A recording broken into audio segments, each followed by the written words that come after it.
There is curiously a rather serious-looking barometer back here. Let's look at the evidence.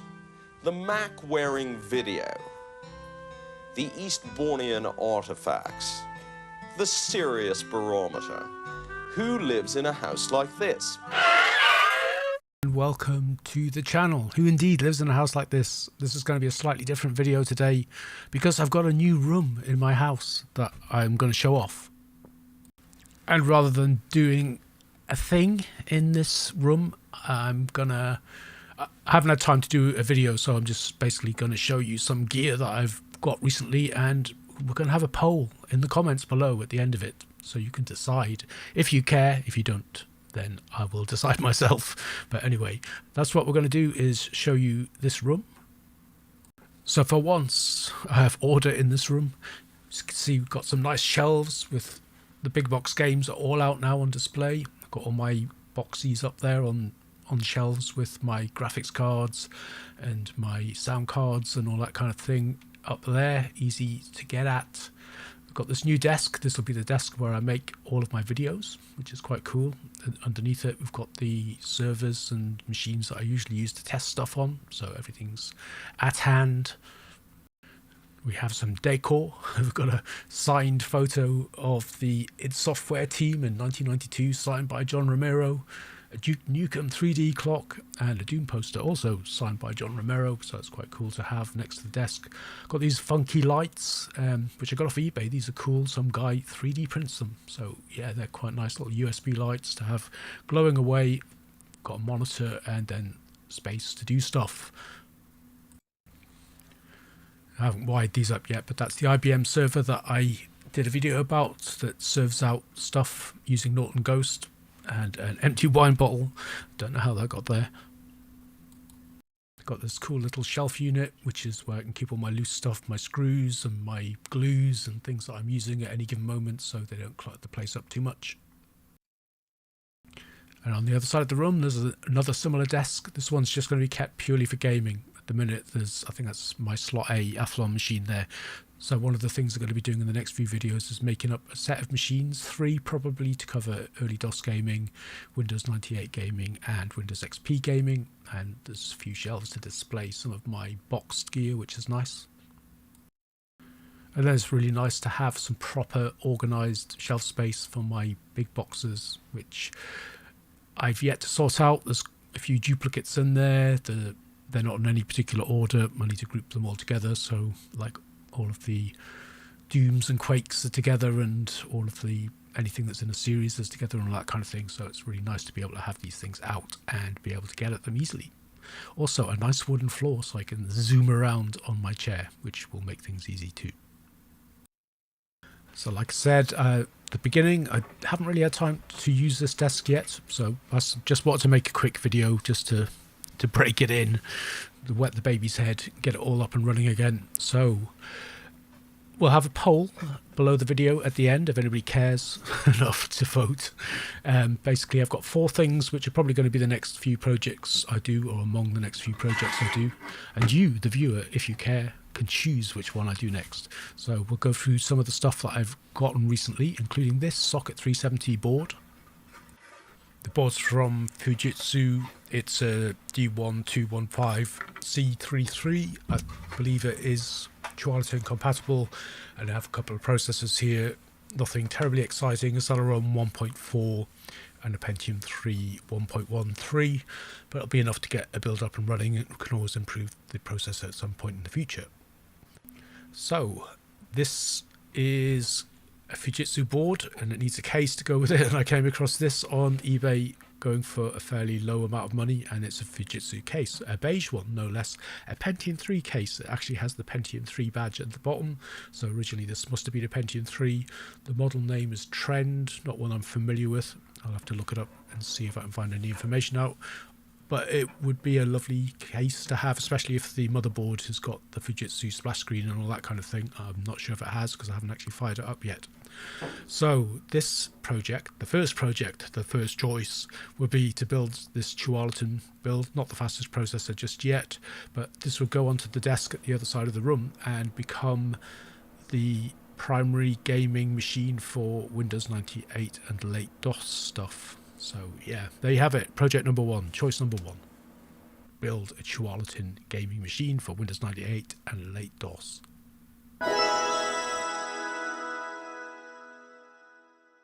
And next up, we've got something that, for no particular reason, I've always wanted to build.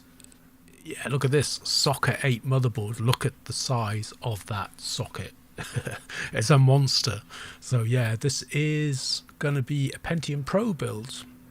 Something that I've got no experience of whatsoever. Saw this board for a reasonable price from Electromine on eBay. Quite surprised at how cheap it was, considering how hard these things are to come by sometimes. But yeah, look at this. This is the mother of all retro CPUs. Well, I'm sure there are some more impressive ones, but yeah, look at that. That's a whopper. A huge thing. So there's no particular reason for doing this other than out of curiosity. Again, this will be a build from scratch. I thought I'd have trouble finding a heatsink for this, but I managed to get this new old stock socket 8 heatsink shipped all the way over the Atlantic from the States. So yeah, that is option 2. Not really much more to show for this one at the minute, but a Pentium Pro build. Always wanted to do one. So it's a 200 megahertz Pentium Pro. Nothing exciting. There are better versions. It was nice that the people I bought this off sent me the motherboard diagram, so I know where all the jumpers and things are. So yeah, this will just be a fun thing to build a Pentium Pro. Try a bit of gaming on it. I think it works well with things like Quake, if I remember from what I've read, but we'll find out. So option 2, build a Pentium Pro rig.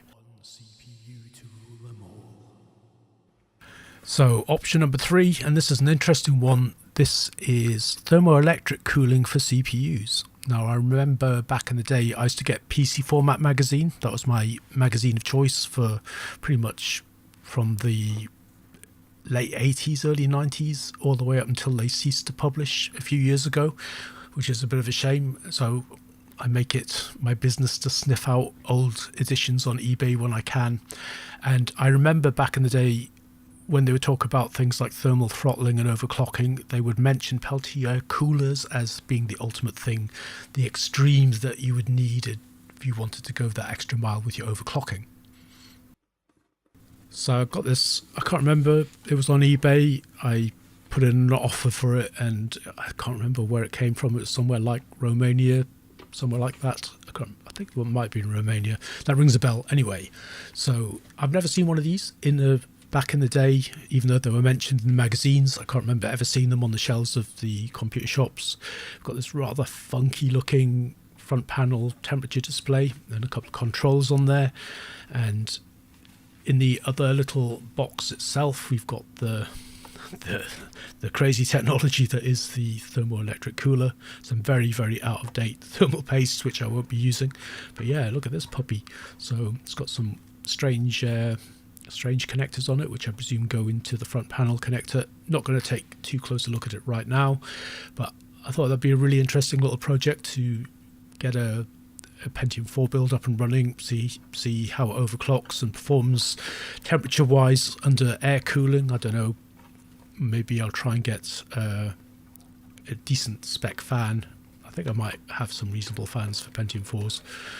Just like digging in the box to make sure there was nothing buried under there. But yeah, I thought that would be a cool little project. So project number 3 would be to build a Pentium 4 rig, have a little look at how it runs under air and maybe try and overclock it a little bit, and then put this thing on it and see how much it improves it, if any. There were sort of dubious claims about these things. I've read in some places that the sort of energy needed to run the thing would quite often counteract the cooling effect that you would get out of it. So it would be a fun little experiment to see nevertheless. Option 3, a frosty Pentium 4.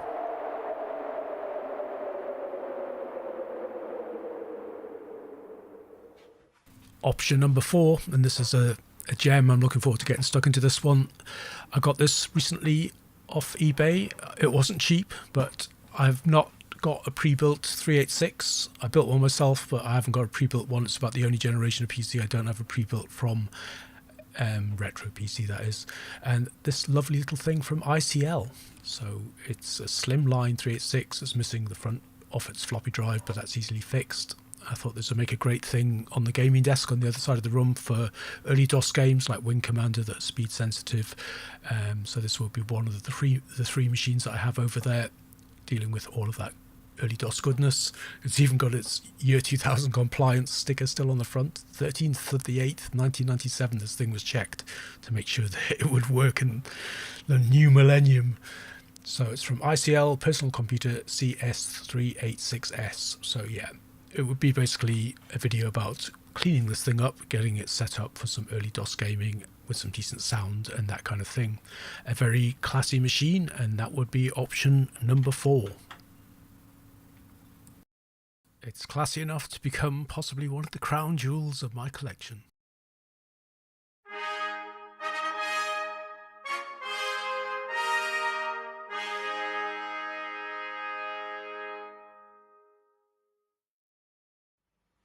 Wow, there you go. 4 choices. How could you not want to choose one of them?